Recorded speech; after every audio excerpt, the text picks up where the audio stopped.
Hey everyone, I'm Olivia. I'm 17, top of my class, and completely obsessed with art and history. My room is covered in posters of Roman architecture and Renaissance paintings. Yeah, I'm that kid. Olivia, dinner's ready. My mom's voice echoed up the stairs. I sighed, putting down my sketchbook. Another family dinner, another chance to feel like the invisible child. As I walked into the dining room, my sister Megan was already there, phone in hand, probably texting her latest boyfriend. "How was your day, Megan?" Mom asked, completely ignoring me. "Oh, boring." Mr. Johnson gave me detention again. "He's such a jerk," Megan replied. Dad chimed in, "Don't worry, sweetie. We'll talk to the principal about that teacher." I couldn't help but roll my eyes. Megan skips class, gets detention, and they want to blame the teacher. Classic. "And you, Olivia, anything new?" Grandpa asked, giving me a wink. Finally, someone remembered I existed. "Actually, yeah, I got an A on my Italian test." "That's nice, dear," Mom interrupted, turning back to Megan. "Now, about your upcoming cheer competition." And just like that, I was invisible again. But hey, at least I had my grandparents. They understood me. Later that evening, I was in my room, counting the money in my Rome fund jar. Just $200 more, I muttered to myself. I'm so close to affording that trip. A knock on my door startled me. It was Grandma. "Come in," I called, quickly hiding the jar. "Olivia, dear your grandfather, and I have a surprise for you." My heart raced. Could it be? No way. Grandpa appeared behind her, holding an envelope. "We know how hard you've been working and how much you love Italian culture, so..." He handed me the envelope. With shaking hands, I opened it and nearly fainted. 2 tickets to Rome. "Oh my God, is this real? Am I dreaming?" I exclaimed. Grandma laughed.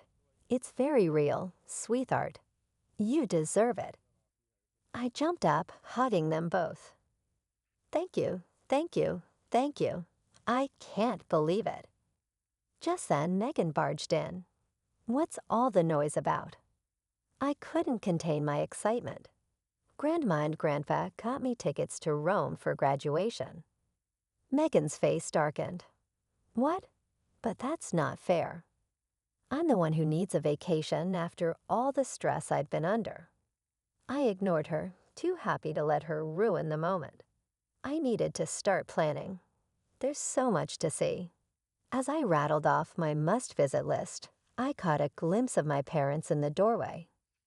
They didn't look happy, but I was too excited to care. For once, something amazing was happening to me, and nothing could bring me down. The next morning, I woke up still riding high. The Rome tickets were safely tucked under my pillow. As I got ready for school, I couldn't stop grinning. "Olivia, come down here, please." Mom called from downstairs.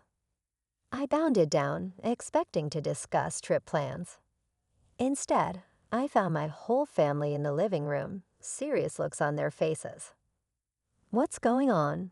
I asked, my smile fading. Dad cleared his throat. "We've been thinking about the Rome tickets." "Yeah, isn't it awesome?" "I can't wait to." "We think it would be better if Megan went instead." Mom interrupted. The world stopped. "What?" "Megan's been under a lot of stress lately," Dad explained. "She could really use this trip." I turned to my grandparents, hoping for support. They looked as shocked as I felt. "But those were my tickets," I stammered. "Grandma and Grandpa gave them to me." Megan smirked. "Don't be selfish, Olivia. I need this more than you." "This isn't right," Grandpa interjected. "We gave those tickets to Olivia as a reward for her hard work." Mom sighed. "Dad, you don't understand. Megan's been struggling. This could really turn things around for her." "And what about Olivia?" Grandma demanded. What about her dreams? She'll be fine, Dad waved off. She's always fine. The argument escalated, voices raised, accusations flying. I stood there, numb, as my dream crumbled around me. Fine, I finally said, my voice barely a whisper. Take the stupid tickets. I ran upstairs, slamming my door. Tears streamed down my face as I collapsed on my bed. How could they do this to me?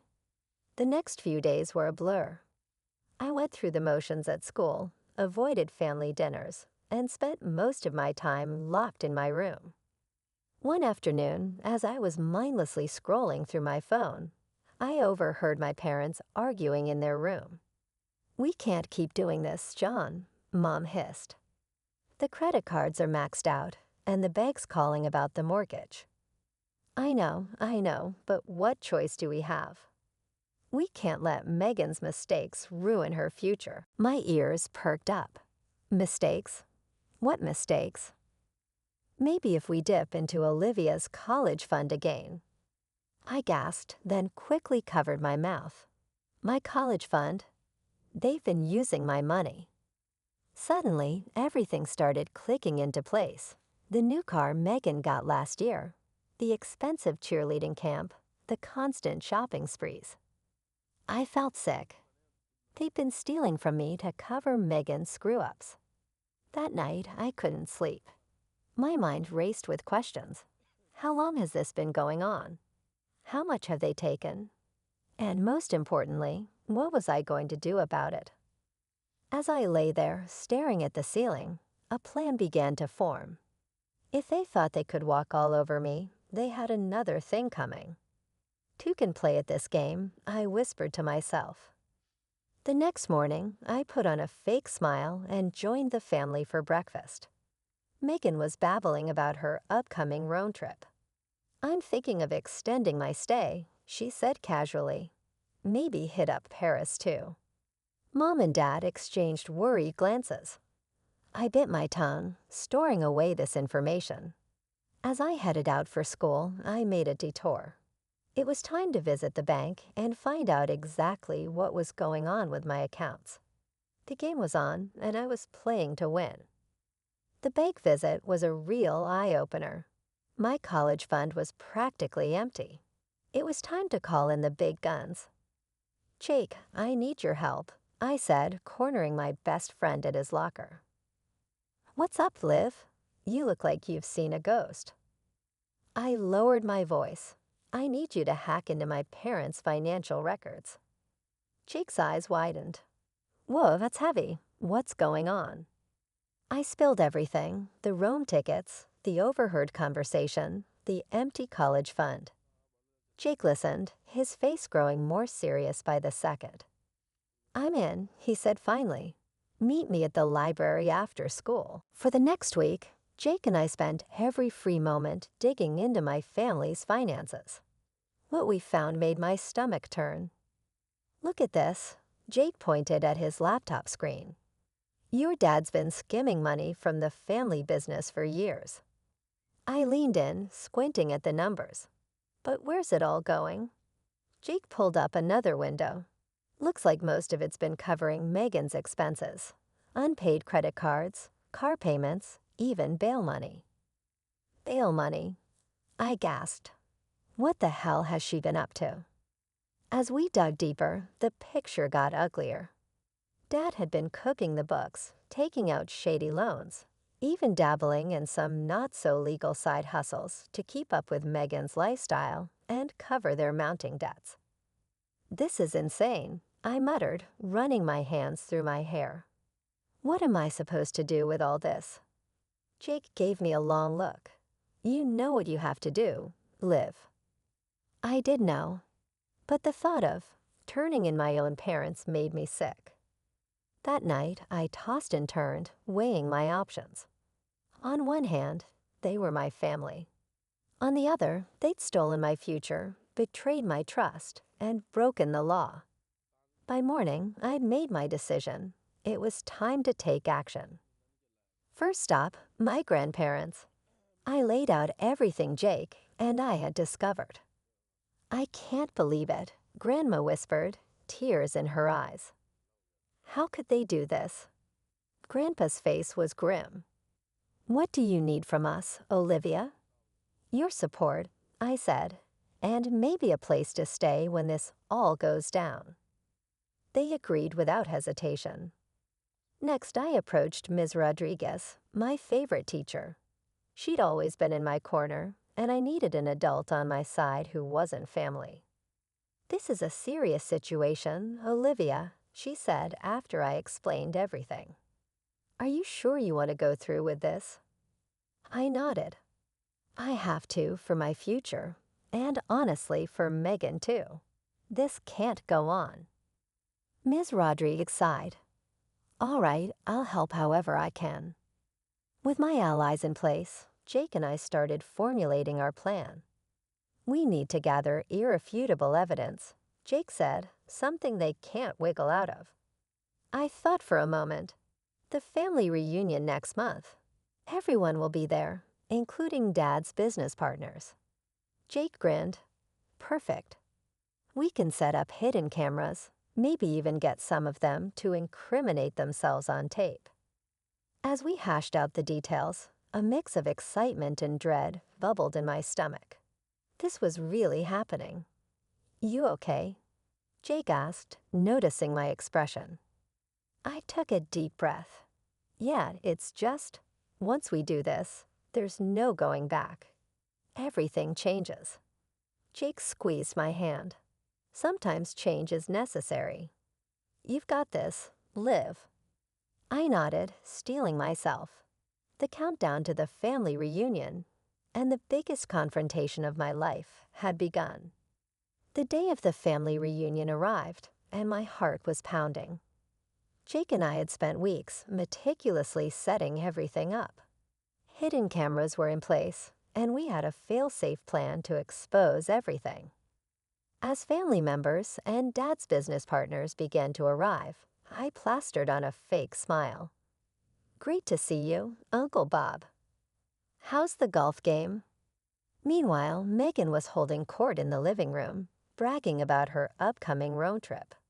It's going to be so amazing. I might even stay for a whole month. I caught Mom and Dad exchanging worried glances. Showtime. I clinked my glass to get everyone's attention. I'd like to make a toast to family and to the truth. With that, I nodded to Jake, who hit play on his laptop. Suddenly, the TV screen lit up with damning financial records and recorded conversations. Dad's face went pale. What is this? This, I said, my voice shaking but determined, is the truth about where our family's money has been going. The room erupted into chaos. Dad's business partners were shouting, demanding explanations. Aunt Susan was crying, and Megan was having a full-blown meltdown. You can't do this to me, she screamed. How am I supposed to pay for my DUI lawyer? Then the room fell silent. Mom, what do you? Megan's eyes widened as she realized what she had said. But it was too late. The floodgates had opened. Megan spilled everything. The drunk driving, the shoplifting, the credit card fraud. With every word, Mom and Dad looked more and more defeated. Suddenly, sirens wailed in the distance. Ms. Rodriguez had come through, alerting the authorities at the perfect moment. As the police entered, reading warrants of removal and slapping on handcuffs, I felt a strange mix of relief and sadness. This was justice, but it was also the end of my family as I knew it. Grandpa put his arm around me. You did the right thing, Olivia. We're so proud of you. The next few months were a whirlwind of legal proceedings. Dad and Megan both faced charges, while Mom got off with probation for her lesser role. Through it all, my grandparents were my rock. One evening, Grandma said, "How would you feel about us being your legal guardians?" I hugged her tightly, tears in my eyes. I'd love that. As the dust settled, something unexpected happened. The judge ordered that all stolen funds be returned, including my college fund. And remember those Rome tickets? They were mine again. So that summer, instead of moping over lost dreams, I found myself strolling through the Roman Forum with my grandparents, gelato in hand. To new beginnings, Grandpa raised his cone in a toast. To justice and gelato, I grinned. Perfect. Fast forward a few years, and life looks pretty different. I'm in my junior year at a top art school, interning at a prestigious gallery, and my first solo show is coming up next month. Meanwhile, Dad is serving time.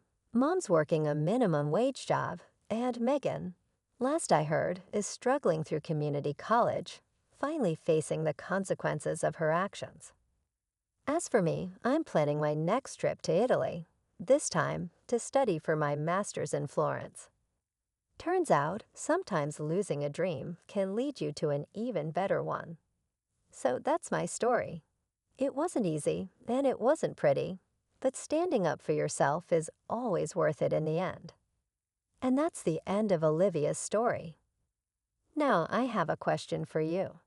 If you were in Olivia's position, would you have exposed your family's crimes, knowing it could tear your family apart and lead to legal consequences for your parents and sister? Or would you have kept quiet to protect your family, even at the cost of your own future? Share your thoughts in the comments below. Your perspective could help others facing difficult ethical dilemmas. If this story of justice and standing up for yourself resonated with you, don't forget to hit that like button. For more compelling stories of revenge and personal triumph, subscribe to our channel.